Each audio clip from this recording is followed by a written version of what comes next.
welcome back to our podcast, So Unrelatable. We're excited that you are here with us today. So this episode, we do want to give a little bit of a trigger warning because we are going to be talking about childhood trauma. It's going to get deep. We're going to go into like what we experienced as children, and so we're going to take you along the journey. All right. So do you want to go first? Oh, shit.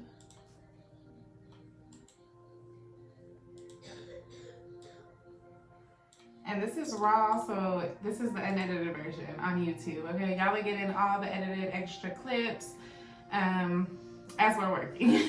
Yep. Not technically. We're going to be editing through iMovie. Okay, but this might be in there. And I'm leaving it in there now, just for this purpose. Okay, so starting with me, I don't even think you fully know, like, the whole entire background, you know? Right, like I know, I think we both know bits and pieces, but I want you to fully, like, tell me, like, what hurts you from your childhood, and where do you feel like your traumas came from that affect you in your adulthood?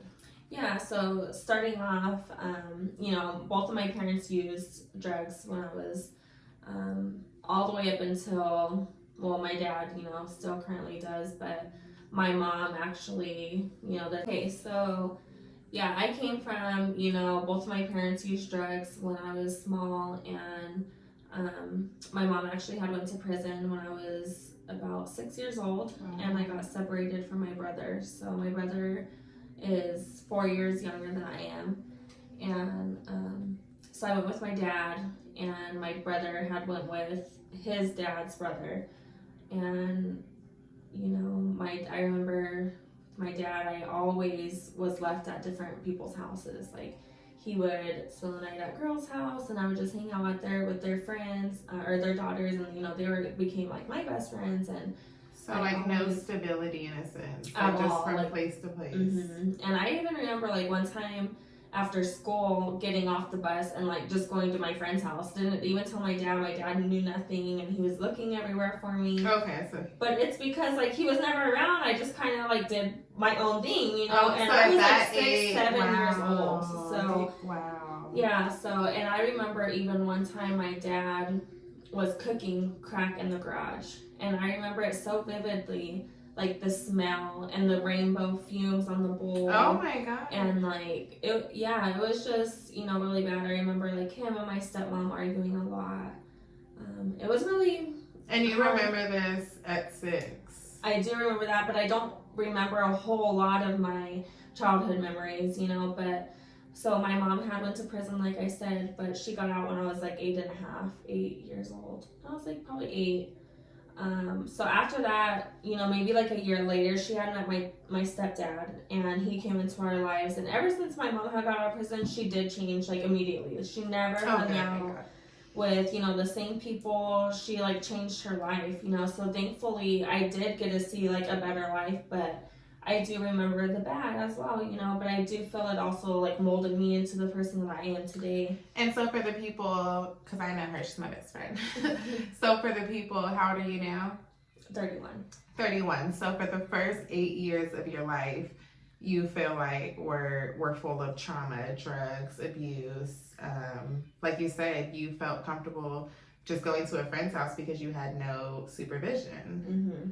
And then at 8 years old, you feel like your life started to get a little better. Yeah. So, yeah, like my mom got out, I remember like being spoiled by her, and it was a different life, and it was good. Like everything was good. And then even like my stepdad, everything, I loved him, and I'm so thankful and like blessed that he came into our lives. But I always felt like an emptiness because my real dad, like he always made empty promises, like, oh, he was gonna come get me. He never did, because my mom took me right when she got out of prison, So ever since, then my dad was never really in my life. And I think because like your mom was living a better life, and then your dad wasn't, so it was hard I'm sure for her to have him around. Mm-hmm. So I went through like a lot of issues, with my dad growing up.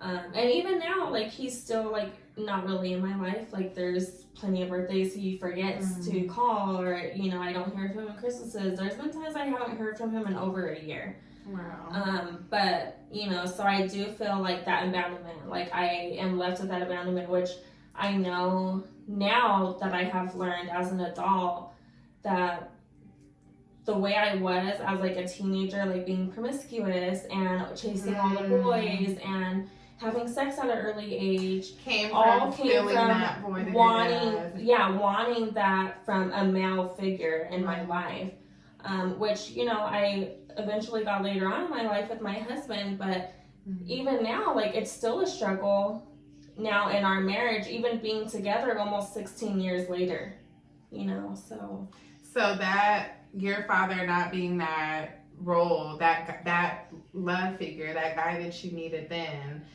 16 years later as an adult, 31 now, you're still trying to fill that void within your husband. There's just different things that, like, I want from my husband or I seek from my husband, but I know, like, it's because of my trauma, you know. That maybe, like, you wouldn't need fulfilled if you would have had that as a little girl. Exactly.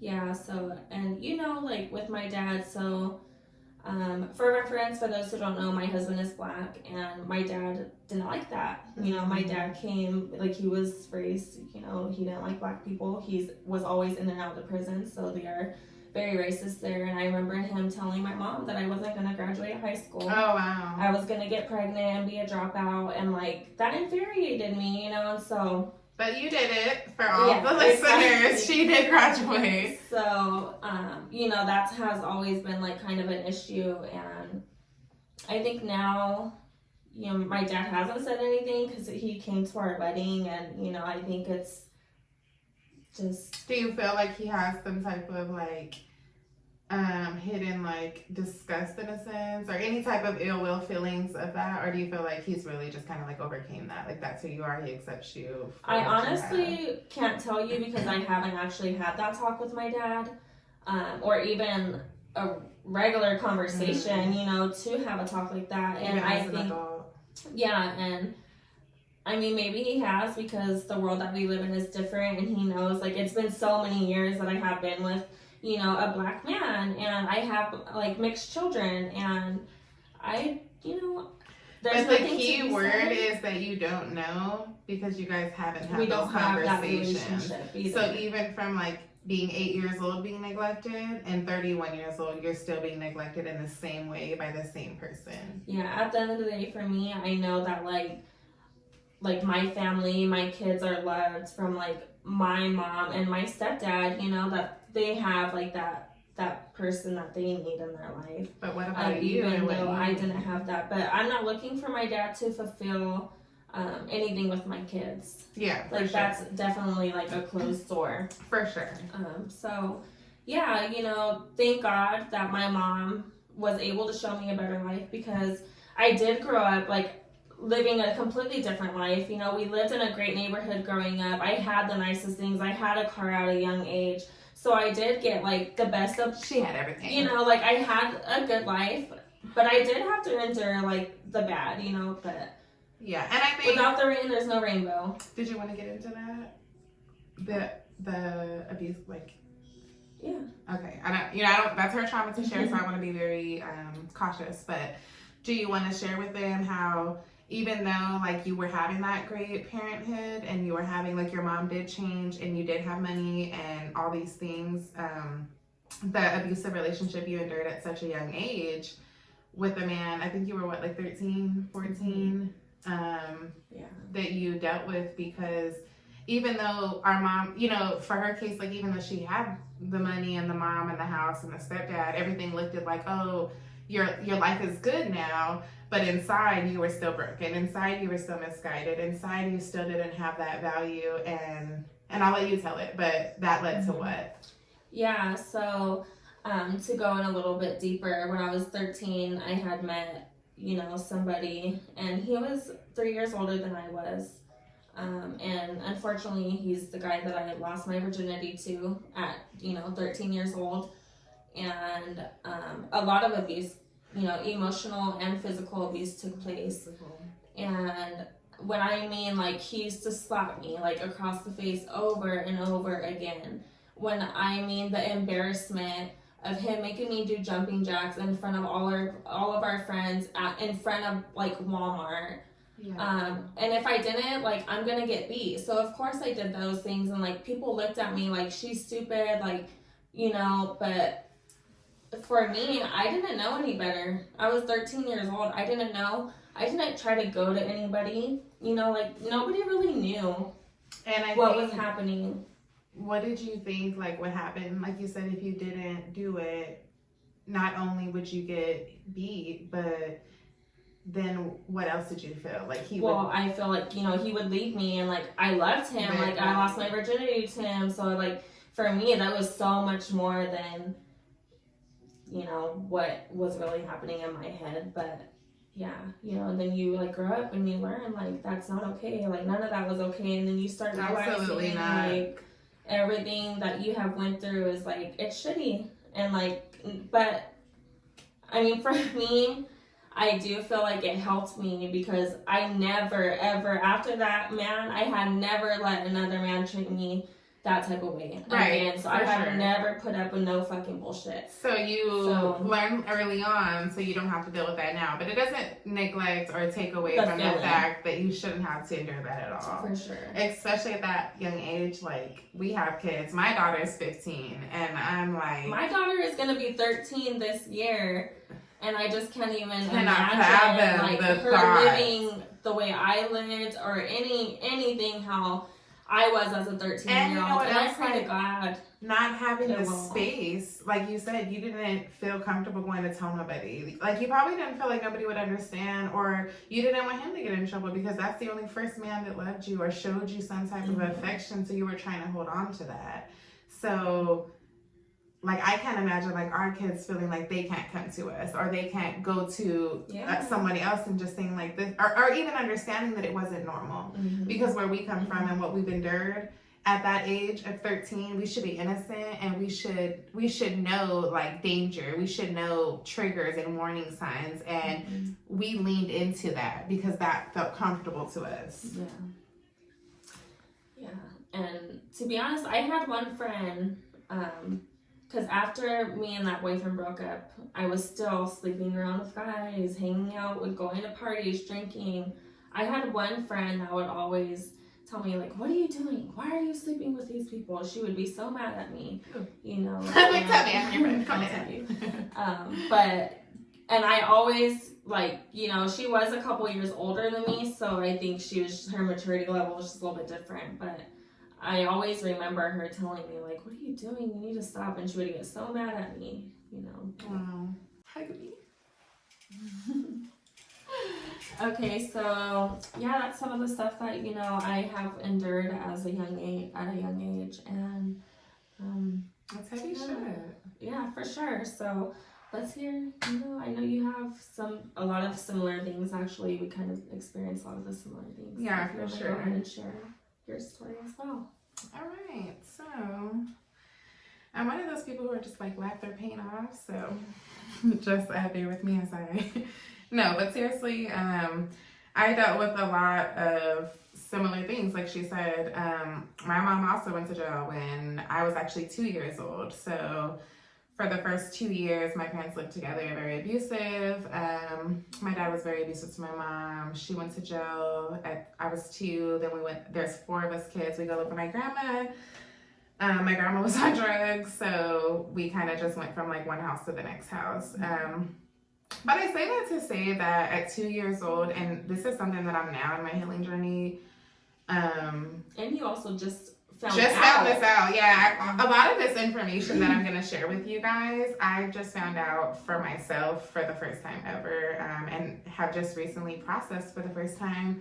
I don't want to get emotional, but I'm going through therapy, and I'm working on learning my childhood, because I blacked out a lot of things, and I disassociated a lot of my past, because I felt like that didn't define who I was going to become. And I always felt very ambitious with life, that I didn't want to be anything like from where I come from. So yeah, so I disassociate a lot. So like when I said for the first time ever, I'm really learning this information as I'm sharing it with you guys. Like it's very fresh. So yeah, my mom went to jail when I was 2, and she got out when I was about 7, 8 years old. During that time, my dad he wasn't around either. So I went from having 2 parents to having no parents. Well, let's talk about, so your mom got out, but she was never really around still. Yeah, the ironic thing about that is that the year my mom got out, I was 7, and that's actually the first memory that I have ever is like around that age. So I felt like a piece of home came, yeah, and give me chills. So yeah, my mom got out, but it wasn't the happy ending, kind of how yours turned out to be. Unfortunately, my mom felt like okay, sorry. My mom just kind of felt like too much time had passed and she wasn't able to continue to connect with us. So she kind of just dropped the ball on parenting, and she felt like she was going to continue her life and deal with her own trauma, and she was continued her drugs and her lifestyle and men chasing and whatever would give her that next hit. So yeah. My grandma raised us. She was... Ooh, I got deep. Okay, sorry y'all. I got a little deep. Yeah, so basically my mom just never picked up the ball where she left off. So that led me to just being an abandoned kid. I didn't have any father figure, no mother figure. I had my grandma who did the best she could, but she was bedridden, she was disabled.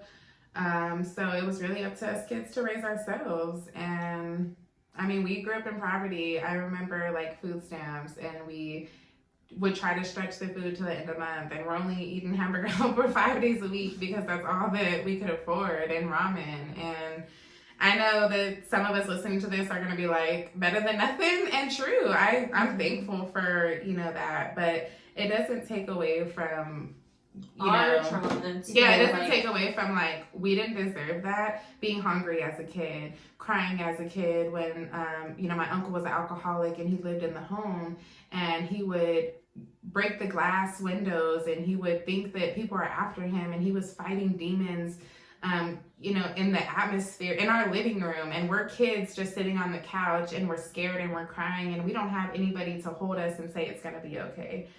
That would have been really hard. Yeah. And scary. Like, for sure. Scary, for sure.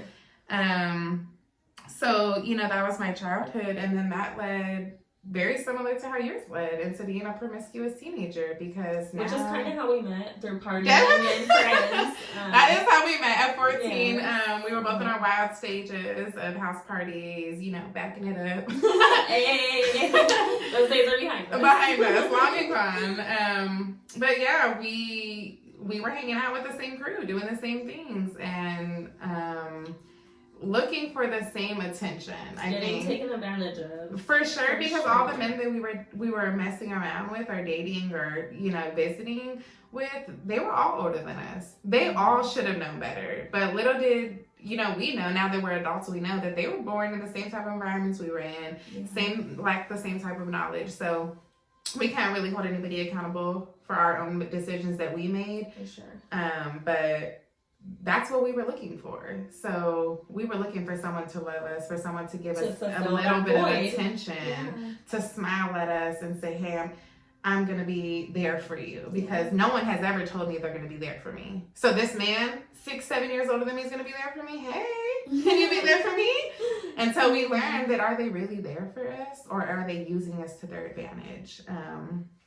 So yeah, promiscuousness up until that led into abusive relationships. I remember being 16, and at this time, again, looking for love, not knowing that this is bad for me. I'm letting men keep me hostage in apartments with no water, no air, no heat, no food, nothing. I'm being locked in bedrooms, just because, for the fun of it. You can't go nowhere, you don't have no say, and what was I to say? Yeah. What was I gonna say? I had nowhere to go anyway. So abusive relationships, I'm feeling lost and depressed through life. I moved away from home immediately, because when I started the first thing I said when I started this was I always had ambition to never be what I came from. So some part of me always knew that that wasn't okay. Not until now am I analyzing and really digging deep and grieving over the stuff that I went through.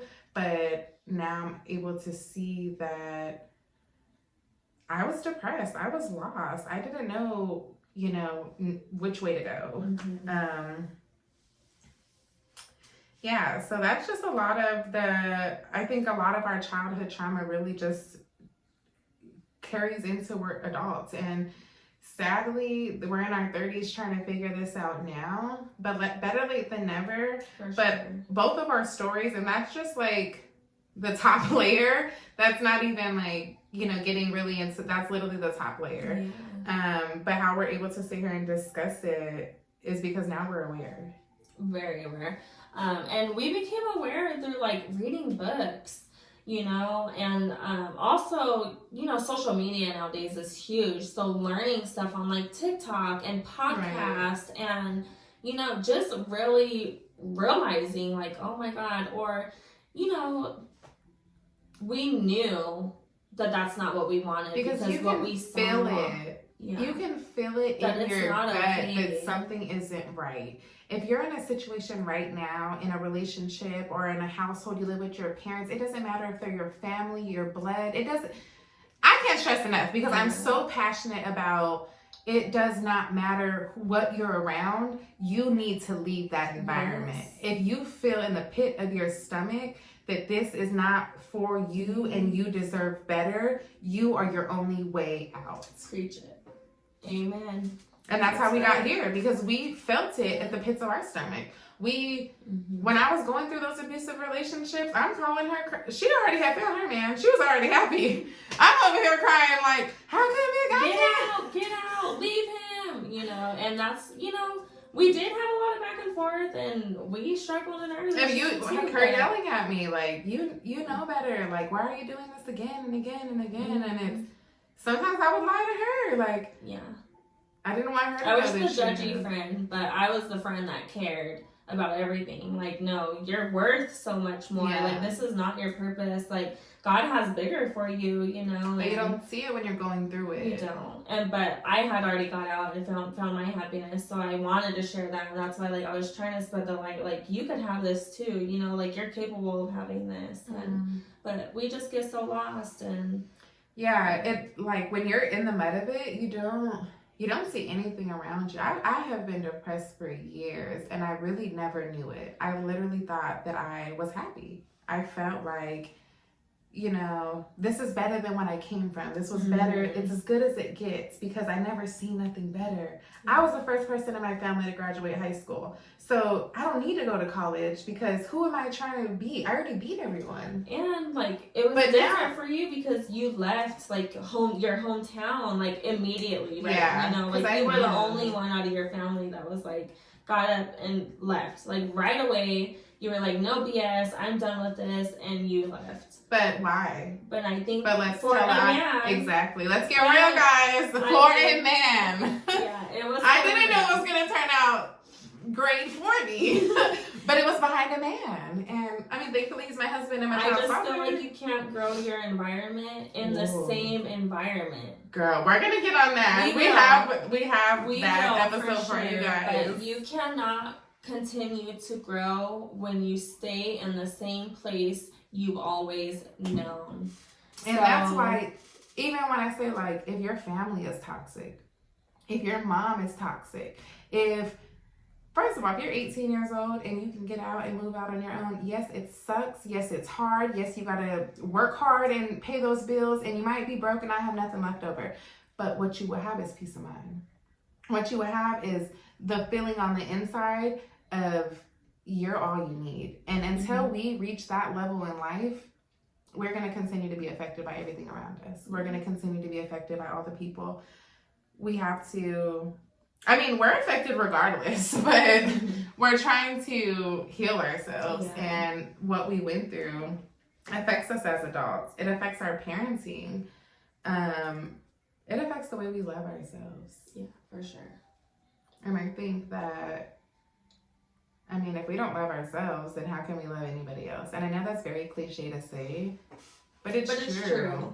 And I feel like when you get on a deeper journey of self-love, you realize how you love differently.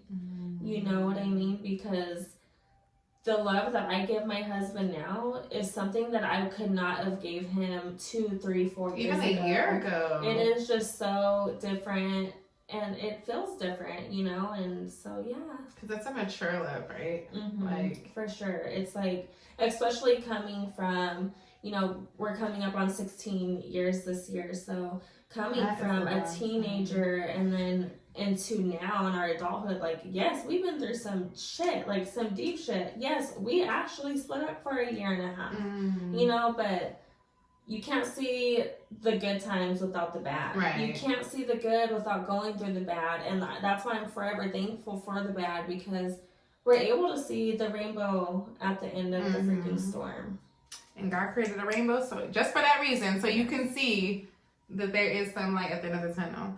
But how would you say that, and we can both answer this, but how would we say that our childhood affects our marriages now? Like, do you feel like, well, I think we already kind of touched that a little bit of we're looking for that void in our husbands, but does it change anything of like how you are as a woman or your duties as a wife that God created you to be, like, for your marriage? Like, maybe not being taught a certain way, or... So, for me, I kind of feel like my mom did get married when I was 9. So, I kind of feel like I got to learn from my mom, you know? Like, I got to learn how to be a wife, how a marriage should be. You know, thankfully, my mom has helped me through my marriage now, because... You know, you can't sweat the small stuff. You can't fight over everything. Like, you have to pick and choose your battles. For sure. And that is very important. And I'm excited to get into some marriage discussions here, too. And we're going to bring the husbands on the podcast. Yeah, we'll interview them. And it's exciting. So we have some good things in store for you guys. But what about you? Like, so for me, it was a little different. Yeah, I never saw marriage. And you did live with me for like a year. Yeah, I actually lived with her when I was about 16 or 17. That's my mom.